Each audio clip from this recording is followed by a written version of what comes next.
Hello, hello, and welcome to another episode. And by another, I mean we're starting kind of fresh. TheIxelan's Gaming Corner. For anyone new to this series, I did it a while ago. Basically, we do a couple episodes of a game that I've been playing lately. Just kind of showcase the game. It's almost like a review slash first impressions, but it's one that I've been playing. I get a little bit of experience with, and so today we're playing Plague Inc. Evolved. And this is a game that's been out on the tablet and mobile devices, which is what I play it on, for a while now. It's in Steam, I think, early access, which normally I don't like playing early access games, but it's basically not early access because it's on tablet, and it's been on tablet. I think the port is still technically early access. Anyways, long story short, let's just jump into it. So you got a bunch of different things. You can do the main game, which is what we're going to do here, and I'll probably do an episode of an official scenario, maybe even a custom scenario. So just click play, and basically, okay, we could do semi-flu. So you start with the bacteria, and because of the Planet of the Apes, Dawn of the Ape movies, they got the simian flu, so you can do that. But we're just going to start with the basic. You start with bacteria, and your goal here is to evolve your disease, and you unlock genes the more you play. So we don't have anything unlocked because this is the first time I'm playing on the computer. And you can do, casual, normal, brutal, mega brutal. So research doctors don't work. We're gonna do normal because casual's a joke, and you can put in cheats. You can unlock. None of that matters. So you name your disease, and we're gonna name it butts, because I didn't think of a better name before I started recording. Alright, so we're a bacteria, and we pick a location to start. And there's a lot of different strategies for how you want to start. But my recommendation is either start in Madagascar, Greenland, or here in Saudi Arabia. Saudi Arabia is kind of like the central point for the world. It has a lot of accessibility to other places, and I don't think it qualifies as a first world country. So it doesn't take out, so it doesn't have resistance to bacteria as much as, say, starting in America.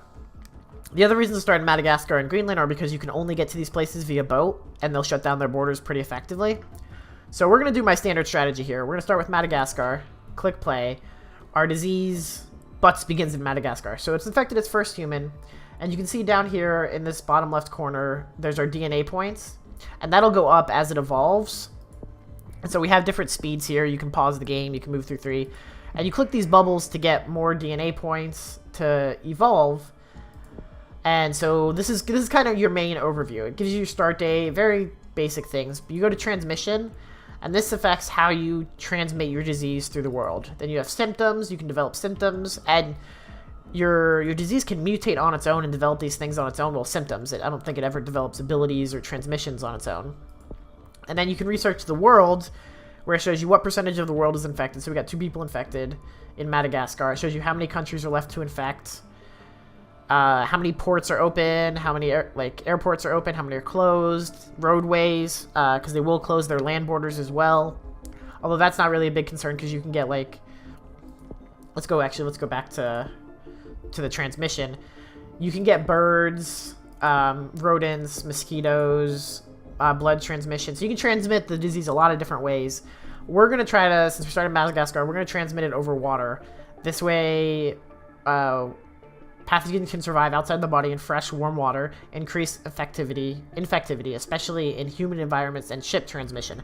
So our goal here is to spread it outside of Madagascar quickly, and we're going to try to keep our symptoms non-existent. Okay. I don't think we can evolve. Oh, we don't have enough to evolve coffee. That's why it's grayed out. I was like, why do we? So we can evolve disease, but we're actually going to keep our symptoms down so that the whole world will get infected without us, without anyone knowing. And we're going to go to super speed here so we can just kind of move through it. And so, tip, pop orange DNA bubbles to get DNA points. So we'll get that, and it'll get us points so that we can evolve things.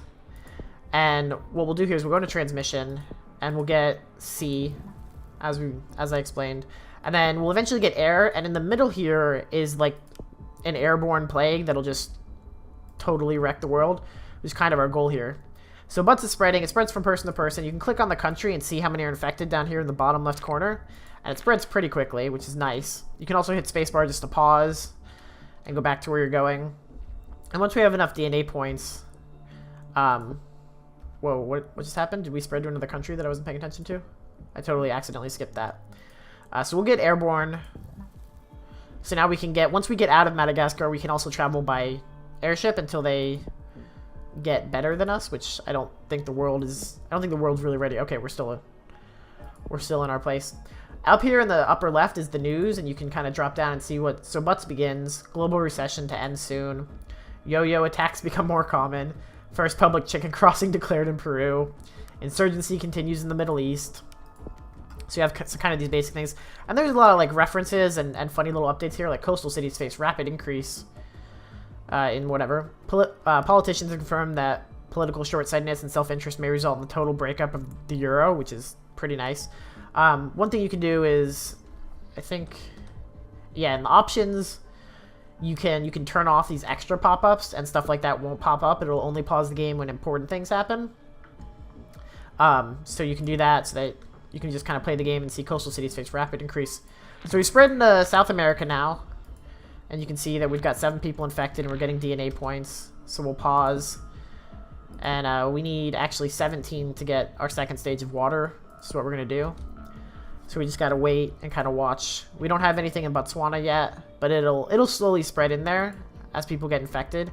And you can see most of Madagascar is infected at this point, which is super good. And basically that's kind of the whole point of the game.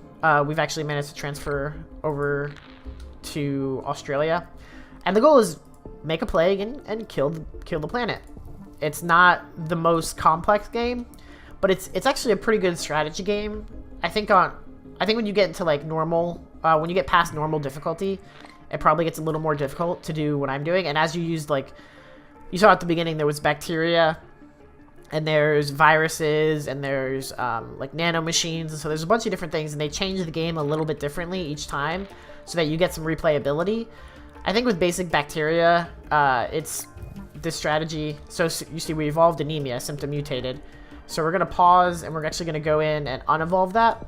And the reason we're going to unevolve anemia is because we don't, we get 2 DNA points refunded, which is awesome. We don't have enough to get the airborne pathogen yet. But more importantly, it keeps any doctors from detecting the disease because there's no symptoms. If you have a completely, like, symptomless, quote-unquote, disease, like, nobody cares about it. No one finds it in checkups. No one even knows it exists until, like, for all we know, it's part of your DNA until you start doing weird shit. And then it happens. So each of these little red hazard symbols means that we've spread to these locations, which is just the greatest thing ever because we're actually spreading really well. Not super fast, because I mean it's already 2016 and we're kind of only just getting out of the country. But each country that you spread to gives you a DNA point, and then you'll get more as you progress through. And so you'll see we'll get, I thought it was 21 here. It's 20 for this. Okay, so as soon as we get to 20, we'll get extreme bioaerosol. The pathogen bypasses air-water filters due to adaptive cellular nature, increased infectivity, especially in humid and arid climates, and plane ship transmission.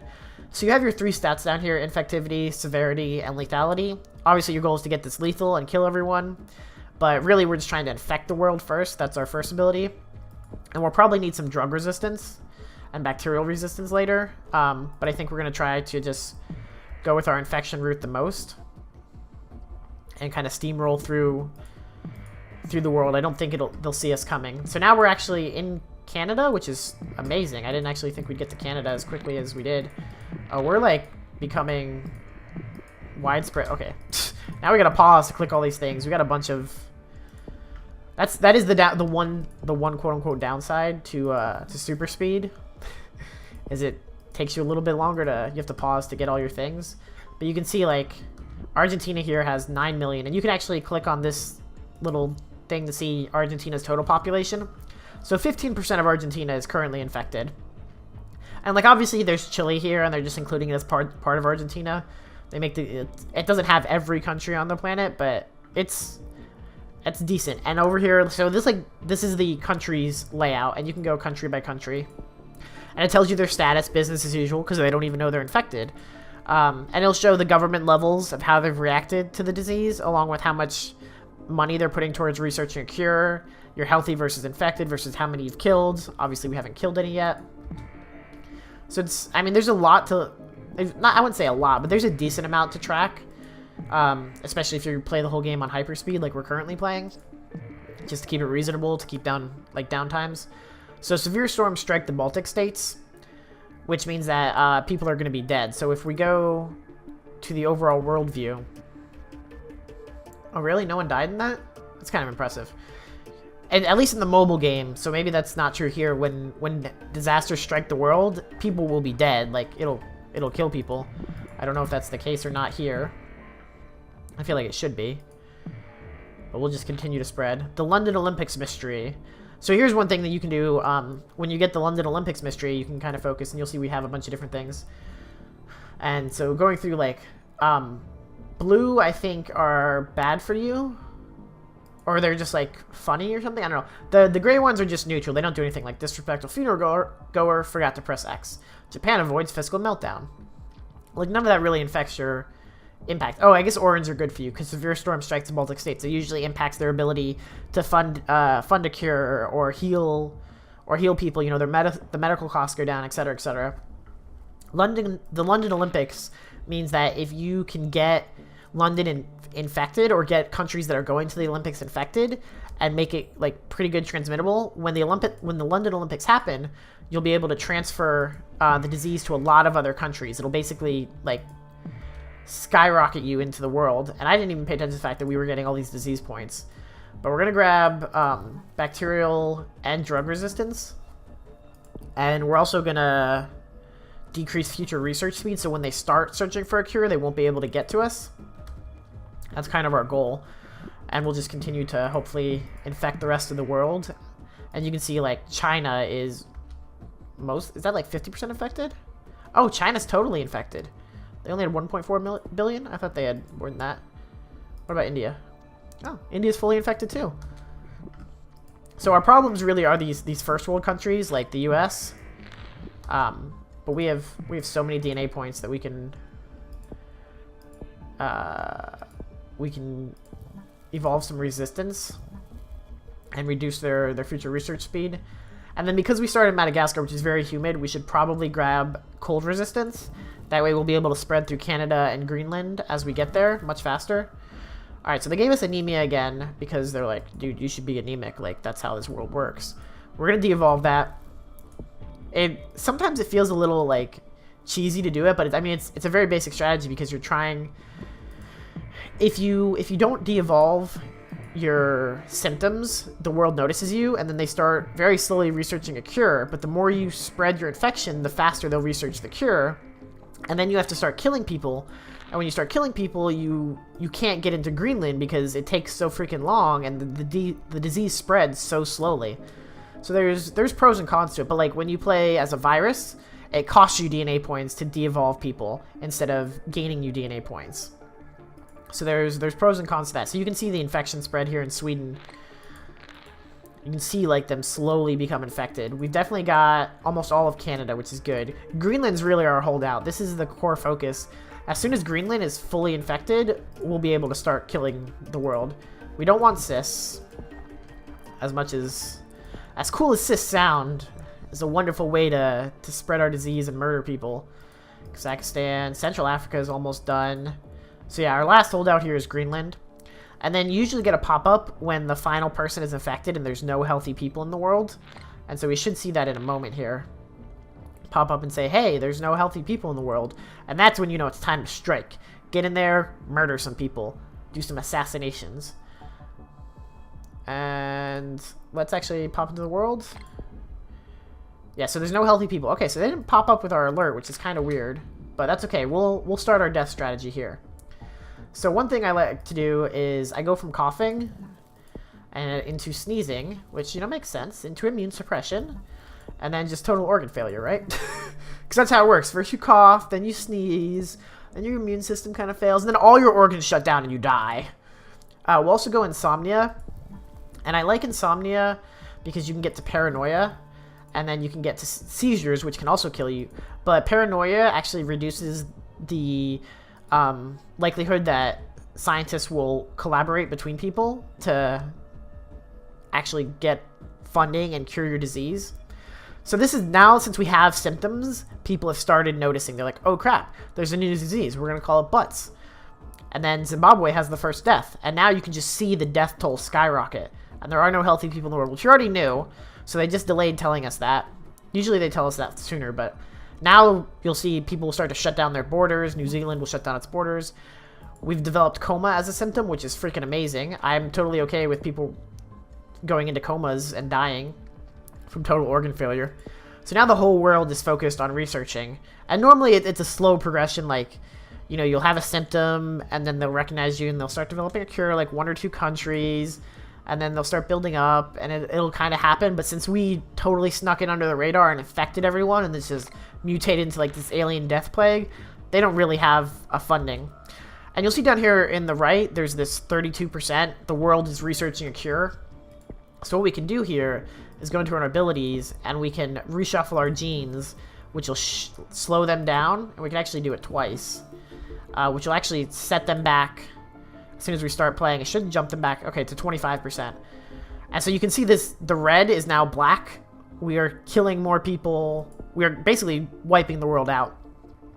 One of the tricks in taking kind of the slow approach is making sure that your black bar doesn't exceed your red bar, because you don't want to kill more than you infect, because then your disease dies out, which is really, really bad, obviously. That's one of the many ways to lose the game. But, I mean, the world's not going to even hit 40% of the cure. And if we pause and drop this down, you can see the Philippines is burning its corpses. Iraq has put curfews in place. Australia declares a national emergency. The Caribbean does all that stuff. Central Asia removes drug research safeguards. So now the world is like, fuck it, just human research, do whatever. We got to get this thing shut down. And so you can see there's 1 seaport open, 1 airport open. It looks like most of the U.S. is dead. Is the whole U.S. dead? Can we check on that? Oh, so you can see. Okay, so you can see what the cold so these are these the cold? I don't know how. I'm not entirely sure what these do up here and all. This is Maple Leafs, you know, if you want to know who the Maple Leafs are fans of. I don't know what any of that does. So you can see 9 years and 169 days until completion. Key research contributors are Sweden, South Africa, and Saudi Arabia. Odds are, I think we're fine. We've destroyed most of the research potential in the world by killing its scientists.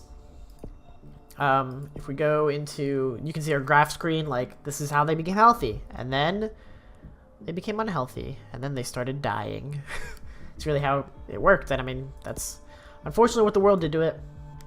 So let's check on the U.S. Yeah, actually, the U.S. is fully dead. We have wiped out the U.S. It was one of the first countries to go. Kind of scary when you think about it.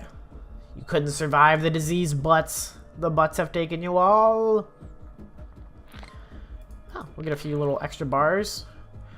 And so now it's really just, I mean, oh, everyone's dead. So we have effectively won. It's just waiting for, oh no, the world. Okay, we haven't won. Sorry. I was still on the U.S. So we have 29 million people left to die. What is our, there used to be a way that you could see how, I think it's here. If you go to your overview, daily deaths. So we're killing about 1 million people a day. So it's about a month left for the world to not end. So I think we're good. And normally, like, if we were super concerned, you can go back later and de-evolve these to get a few points. I mean, we have so many DNA points, it's not funny, but like, let's just throw on seizures here and insanity. And you know what? You guys wanted anemia, so we'll give you that.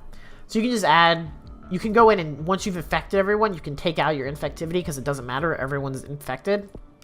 And add that into your symptoms to kill them or into your abilities to resist the cure or whatever the case may be. So in that regard, there's some extra variability in what you can do. And now it's just like a slow crawl to the end of the world. And we'll take extra DNA points because why not? And so you can see the screen. I think this is really cool. Like the overview of the sky and the way it works. Walking Dead symptom combo. So when you get insomnia and anemia, it's causing people to walk around gray with tiredness. Scientists working on the cure are less productive. So you get this Walking Dead combo. So there's certain combos that you can get from different symptoms that'll give you bonuses, which are kind of cool. Makes the game a little more interesting in that regard. But I like how as the world gets infected, it becomes red. You see these little like pulsy blobs, and then as people die, the world darkens. And so it's really cool. And so we basically destroyed humanity. There's nothing left that it can do. There's the last remnants of the world slowly dying as everything darkens. But I really love the overview and just the way the game looks. It's a very pretty game. It's a very fun, interactive strategy game. I know we did everything kind of on a normal, easy mode with super speed. This is just kind of showcase how the game works. But there you go. You get your victory. Butts has eliminated all life on Earth. And so we've achieved a bacteria victory. My bacteria butts. And they let you like tweet it out or share it to Facebook if you wanted to play. And you can actually see the world slowly get infected. So you can watch a replay over the course of the days, and it'll show you like day by day if you wanted to see your thing backwards, but it doesn't matter. And so we unlock a gene type, and every time you play and win, you'll unlock a gene type and a plague. And so you can go to single player, and we can do the same thing again. And now we have the virus, and we could put in the different gene type. And so there's a lot of replayability in that regard. I mean, it is a very basic and simple game, and that's what you do. But I think it's definitely got some replayability. It's fun. They've introduced they are planning on introducing multiplayer, which is kind of cool. I'm not entirely sure how that's going to work. But you can also speedrun it, so you can compete with your friends to see how quickly you can take the world out. My strategy is kind of a slow run. It's not the fastest way to take out the world, but I think that was a good showcase of the overall game mechanics. And so hopefully you guys can see it for yourself and decide what you think. I think it's a really fun game. It's definitely a good like strategy game. You know, it doesn't take that long. You play it on your lunch break, or you know, when you're sitting there just wanting to do something with maybe some music in the background, just relax and chill and wipe out the world. It's definitely a fun little game. So hopefully you guys enjoyed. If you did, let me know what you think of the game in the comments below. Let me know if you want me to look at some other games. We'll do a couple other scenarios of this. And yeah, thanks for watching. See you next time.